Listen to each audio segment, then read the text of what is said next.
So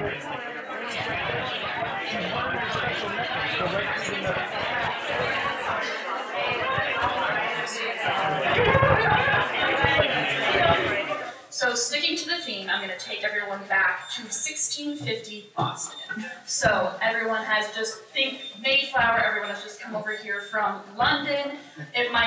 America might seem great, like we finally got our freedom, but things are not great, and definitely not for Autumn Leaf, who is been pushed into two different worlds in America.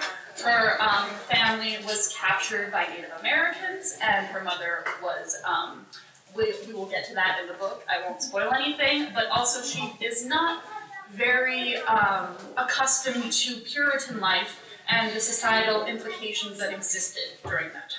So I'll be reading a couple passages, so pardon the pauses in between, I will be skipping to different sections of the book. So this is Warning of America, or an answer to the arraignment of women.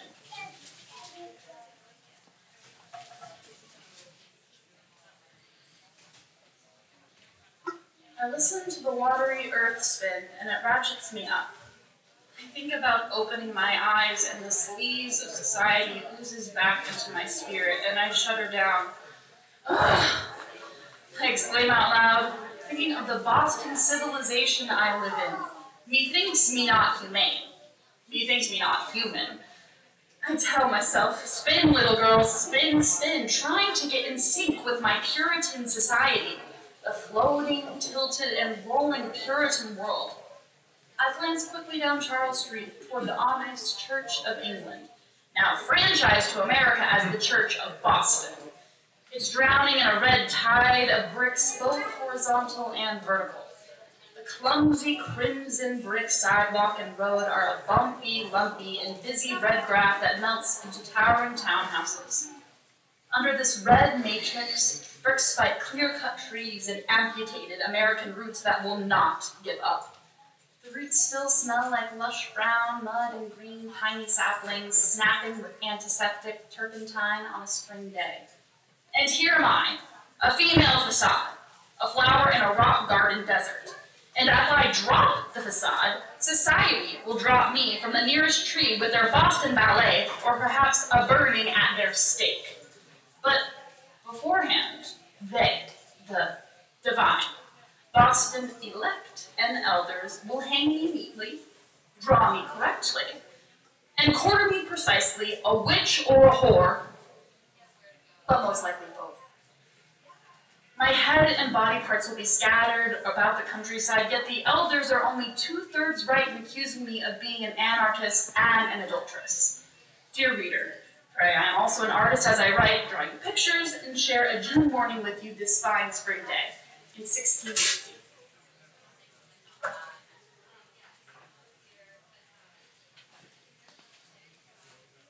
So this is from the chapter Made in London, and it's where she's recalling her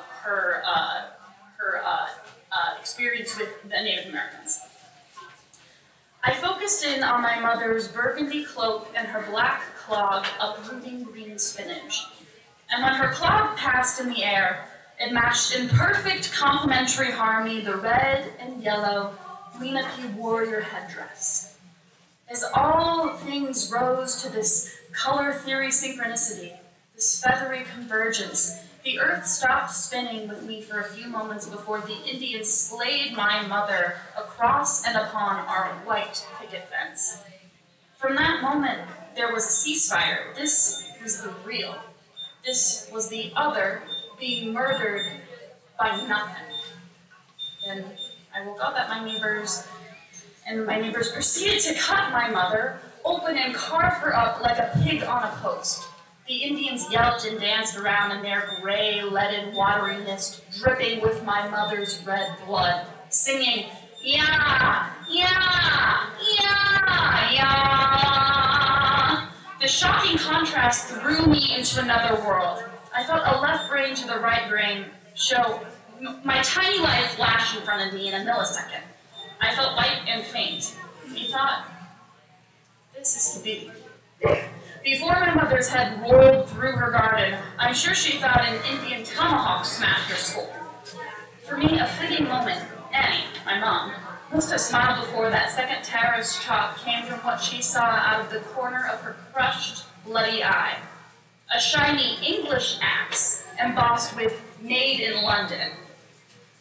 The English axe was in the hand of the Lenape terrorist, and it was coming down towards the nape of her neck, and it surgically took off my mother's English head.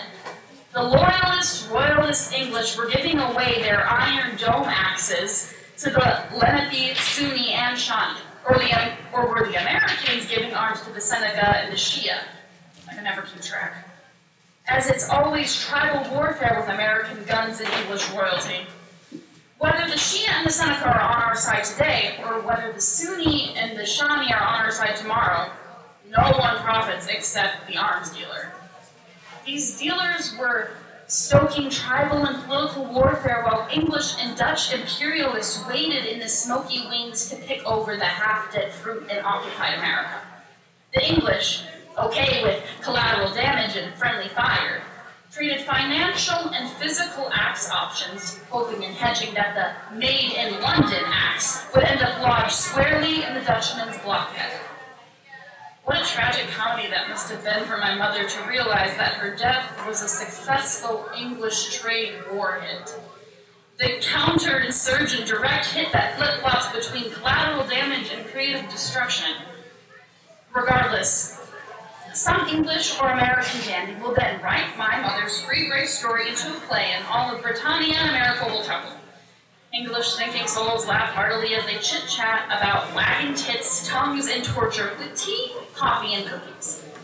It's in our insipid, wannabe royal blood, just as the Aesop scorpion sinks his own boat, drowning because it's in his nature.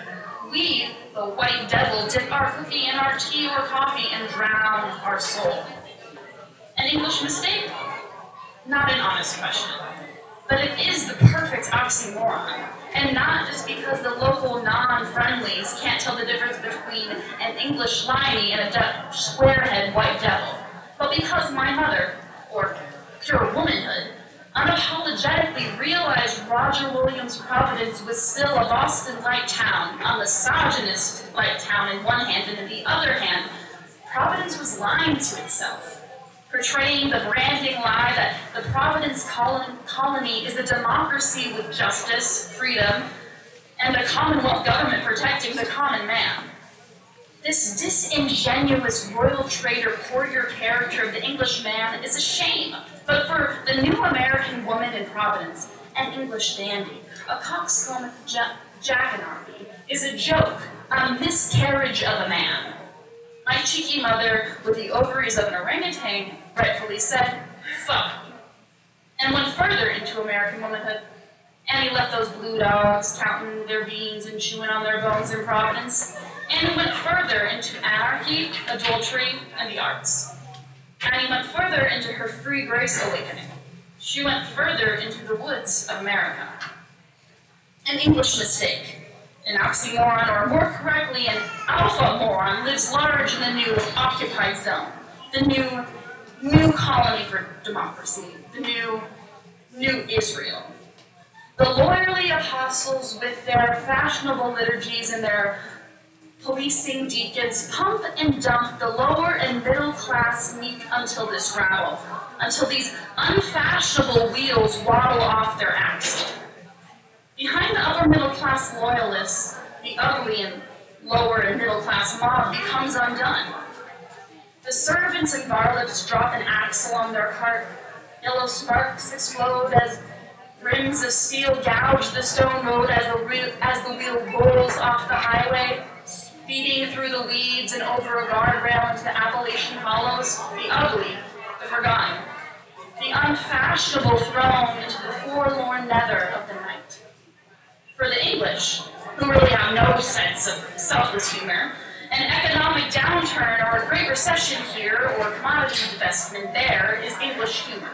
English royalty, going back to the Jewish King David, are reaping profits from biblical collateral damage. These Arabs and their Catholics, the Muslims, and the Jewish bastards fighting it out, not for the empire's sake or Abraham's sake, but for Abraham's sake. Abe robes to going for their aid days. A rogue selling and financing axes and guns to them, all according to scripture in their rogue Bible. Their world that revolves around attacking, dividing, starving, and then profiting from our neighbors and children. ADSP. I'm sure my mother was humble, casual, gracious, and American enough to laugh out loud at her British Tomahawk missile death.